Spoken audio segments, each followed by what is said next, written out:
against police brutality and a culture of oppression, against the LGBTQ community, again, as we understand today. All right, here's another history mystery question. What was Stonewall? Was it a livery stable, speakeasy, tea room, bar, or all of the above?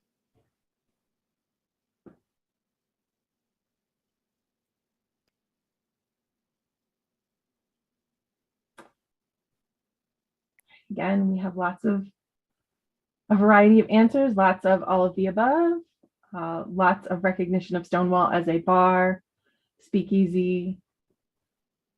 Right. So the answer is all of the above. All of the above. So as many of you guessed, it was the building that now houses the Stonewall Inn was constructed in the 19th century, and it was in fact designed first as a livery stable. Of course, as horses became a less useful mode of transportation in the city. Heading into the 20th century, the building was converted to a tea room. During the Prohibition era, it was also a speakeasy, and then transitioned back into a bar, which the same bar which we know today, and where the Stonewall uprising of 1969 took place. And you may not be able to see this on your screen. This is an instructional poster that complements our Stonewall Uprising curricular resource, which you'll see very soon and have access to very soon. There's a quote. We asked the Sirens Motorcycle Club, who has been leading the New York City Pride March since, I believe it's 1986 or 87. And we asked them to provide a quote for us for this purpose about why they march. And they wrote, and this is included on the poster, "For all those we have lost, all we have gained, and for the battles yet to come, we march in mourning, in defiance, in celebration, and in pride."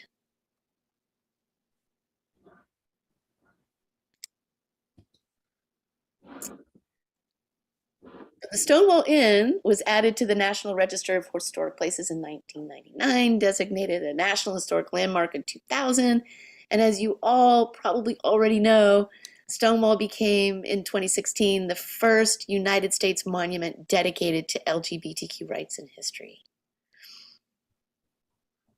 So, and also, I'm sure as you all know, given that you're in New York City, the epicenter, that cities around the world have joined the commemoration of Stonewall and regard pride as personal rights through defense and education.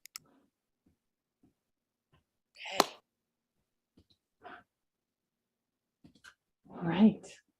So post the Stonewall Uprising of 1969, I should say prior to June of 1969, there were only a handful of what would have then been called gay rights groups in the United States. But Stonewall is just a pivotal moment in the history of the movement. So by the early 1970s, post Stonewall, we go from a handful of groups to more than, how many? Is it 50, 500, 1,000, or 2,000? Checking answers.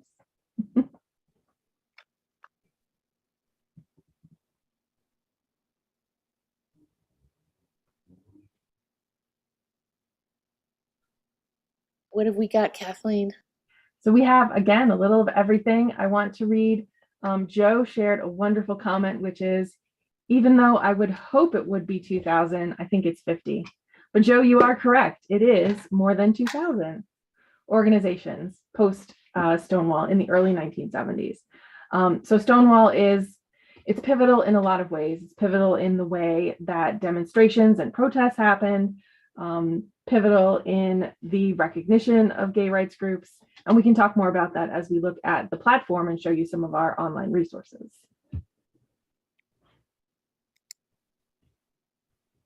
So the Stonewall Uprising is not a thematic unit or case study, but it's a compilation of a variety of different types of primary sources. And we're going to be really excited to spotlight this when we give you a tour of the platform.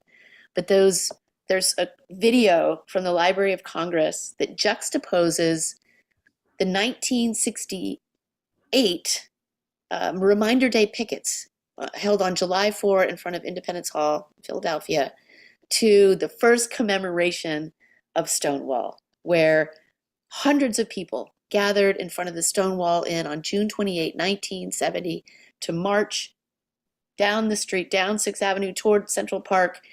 And by the time they arrived in Central Park for what was called a gay be-in, thousands of people were there. And so to see this juxtaposition between the 1968, very quiet and very well organized, to this explosion of freedom. And you can hear people shouting, gay power, and 2468, gay is just as good as straight. But people are laughing and smiling and celebrating the queer community, gay power. All right, so we are about to give you a tour of the platform.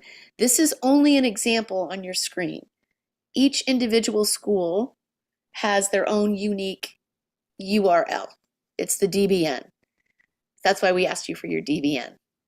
And we will be sure to get all of those to you. I'm going to stop share for a moment and then reshare again what's on the platform.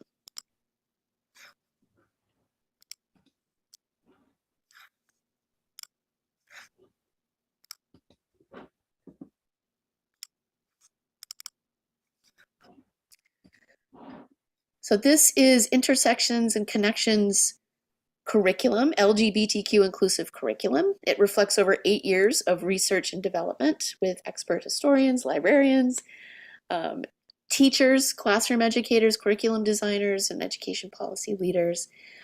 You can filter by elementary, secondary. I just clicked see all.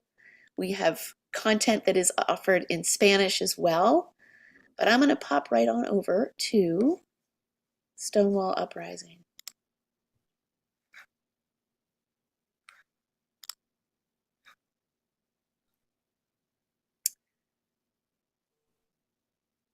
And show you. This is the National Historic Landmark nomination, which is a breathtaking read. Students will love it. It's packed with history and good fun, actually. I know that sounds surprising, but it really is. And here are the films. This is from 1968, and this is 1970. We also have, what we want to highlight here, is a podcast, Sylvia Rivera podcast from our Give Voice to History Project podcast series. Back in, 6-7 years ago, we connected with Eric Marcus. And for those of you who don't know, in the late 1980s, Eric recorded over 100 audio oral history interviews with activists and champions from as far back as the 1930s. And those informed his authorship of 2 books, Making History and then subsequently Making Gay History in 2002. And so we met with him and we wanted to know how we could possibly incorporate some of those narratives into the content we were developing. And we asked him, so where's the tape? And the tape had been sitting dormant in the New York Public Library for many, many years. And so we started to mine that archive, and the result is the Give Voice to History Project podcast series. They complement some of the case studies and some of the thematic units, of course, U.S. History 2 content. And those are woven into the individual curricular resources, but we offer them here as well if you search on secondary resources, podcasts, and you'll see all of those there. I'm going to go back over to the slide deck.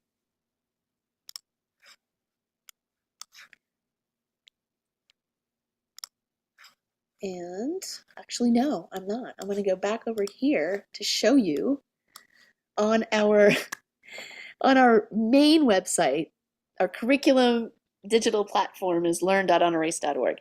Unerase.org, we have a page entirely dedicated to you with New York City, for New York City educators. This standing page includes, this is your gateway to access the curriculum, virtual PD sessions with CTLEs, and special programming. And this is updated every month throughout the calendar year because it's June, it's the end of the year, it's Pride Month. We've leaned down what we're offering. So we're focusing on Stonewall Uprising. And we have 3 different sessions available in June. But typically, we offer a menu of training opportunities for diversifying classroom collections in school libraries, teaching ELL content and teaching LGBTQ inclusive content in the ELL classroom, training for district leadership teams, informational sessions for parents and caregivers. That's been very popular and impactful lately. So this is, I mentioned the Give Voice to History Project, another special program that you can book. Again, all of this is free for New York City educators and schools. You can book an assembly. Eric Marcus will come to your school and provide an audio oral history tour of the Give Voice to History Project podcast series, and that's for middle schools and high schools. We also have a youth equity podcasting semester-long program. This past year was our pilot. We worked with a cohort of students from a GSA in one school and an actual classroom of students during school time, met with them once or twice a week, contingent upon what the project was doing. And the end result, the project-based content, is the Youth Equity Podcast, which we are going to drop in podcasters very, very soon.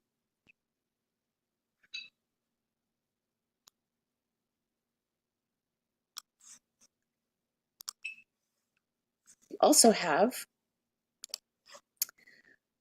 our podcast series, Unerasing LGBTQ History and Identities, a podcast for teachers. We, over the years, in working with educators, we know that, and especially right now, even though educators who really want to do this and see that their students are starving for LGBTQ inclusive academic content in the classrooms, there's still some hesitancy and a bit of fear, not only about what might it look like, feel like, and sound like to introduce the content, but other layers of implications and considerations. And so this podcast series, which launched last year, this month, is intended to help educators and navigate the complexities of bringing in LGBTQ inclusive curriculum into their classrooms. And so we have experts in the elementary space, middle school space, high school space, school leadership. They're short, packed with helpful real-world advice. And so we highly encourage that you check those out.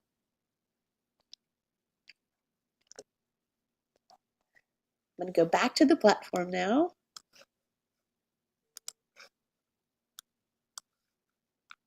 And just give you one more little history mystery trivia challenge from one of our thematic units.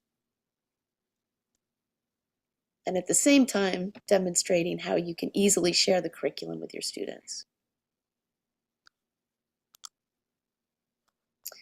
Okay, when you open up a page, a content page, you will see that there are attached materials that are designated for either the teacher or the student. If you share the student share link with students, they will only see what's intended for them. There's no registration, no login. They'll only see the student materials. So here's our history mystery challenge question. Have you heard of Pauli Murray? Just a simple yes or no and Q&A.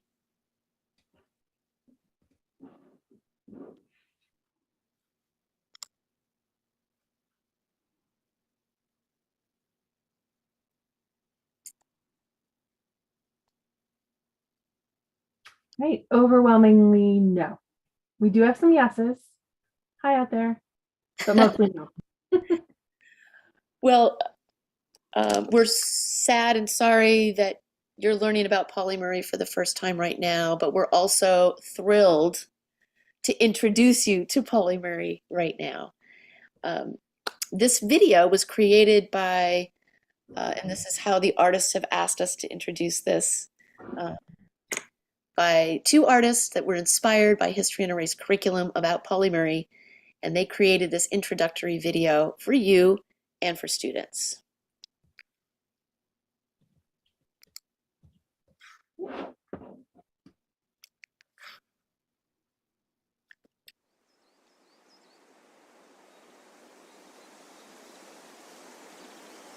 Reverend Dr. Pauli Murray was a human rights activist, poet, and priest who broke through barriers and changed the course of history.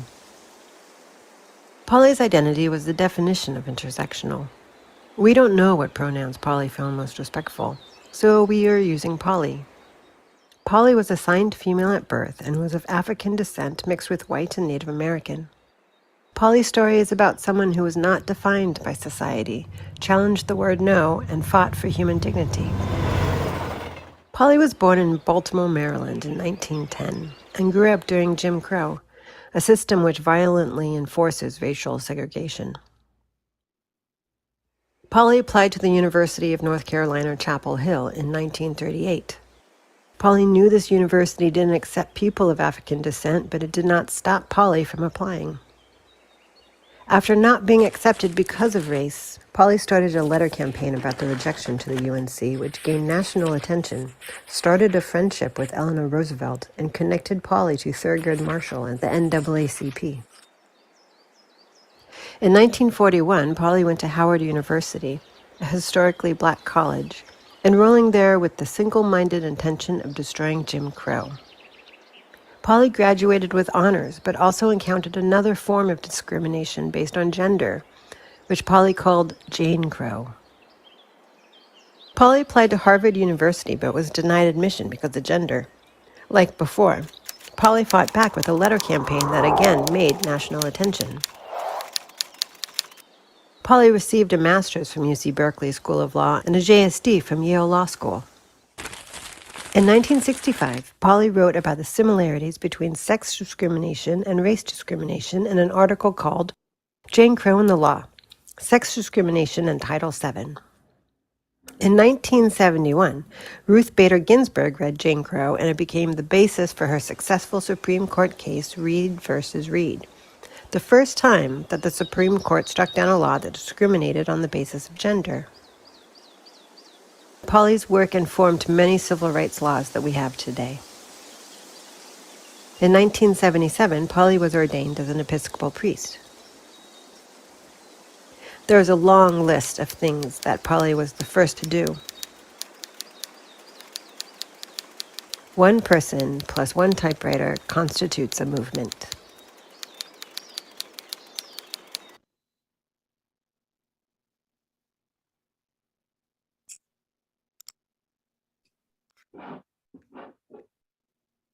So this session is going by way too quickly. There's so much to share with you from this curriculum.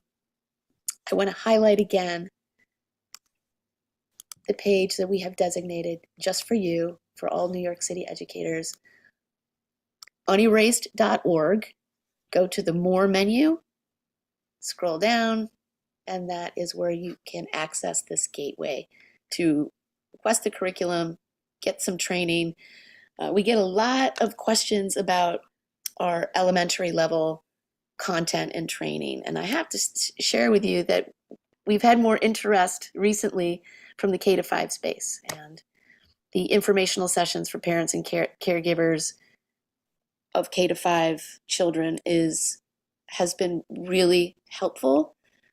And I just want to share a quote with you that came in on chat in a recent session, where a parent wrote that nobody knows what this should look like, so imaginations run wild. So glad I came. I'm leaving with my mind changed and happy to have learned. And so I just want to offer that, as we know there's a lot of conversations right now, a storm surrounding the teaching of history and bringing LGBTQ history and topics into the classroom. And we're here to help you navigate those complexities. So Kathleen, do we want to open it up for some questions? Yes. Do we have any specific questions? There's lots happening in the chat. Great. And thank you all for sharing your DBNs. So we can get you some login information. Absolutely. You can also, from this page on our main website, contact us. Contact us to request your school's account information for you and to share with your colleagues, and let us know how we can support you. Important to note that History on a Race curriculum, how we talk about this, is 3 intertwined components. It's the digital curriculum. All of this tantamount in importance: the digital curriculum, the training, and the sustainable support, with different options for you year-round, as well as our office hours and special soirees, which are intended to be light and fun and continue your learning beyond what's included in our curriculum about LGBTQ history. So Deb, one question from Catherine: will the login information be emailed to us? Yes, we'll make sure you have the URL and the login information for your school. If you shared your DBN in the chat, we have your name in your DBN, so we can find you. Peter asked if we have any specific lesson plans for 3rd grade. Yes, And we do. we sure do. All of the lessons and thematic units are aligned to history, New York State history and social studies standards. So we do have units that address 3rd grade, or that are connected to 3rd grade standards. But we have other elementary lessons too that you could that would probably work, that you could level up or down a little bit to work with different age groups. So this is our unit on the Presidential Medal of Freedom, which looks at 8 individuals who have been awarded the Presidential Medal of Freedom for advocating for equality, and quality, but both advocating for equality for some group of Americans. So we look at people who have not just advocated for LGBTQ equality, but across the board. So John Lewis is there. You'll meet Bayard Rustin again. Your students will. Harvey Milk. They meet Dolores Huerta and Wilma Mankiller from the Cherokee. So it's a range of different people and different ways of advocating for equality. There is an illustrated story that introduces each individual based on primary sources. There's an interactive HTML-based game. There are vocabulary supports, all kinds of things. And many of our units feature all of these different kinds of supports.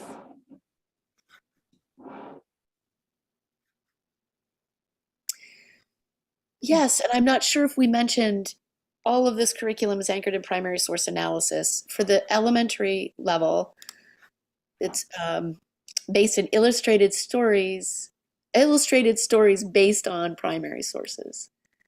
So another one that we have from Farmer to Soldier is a lovely.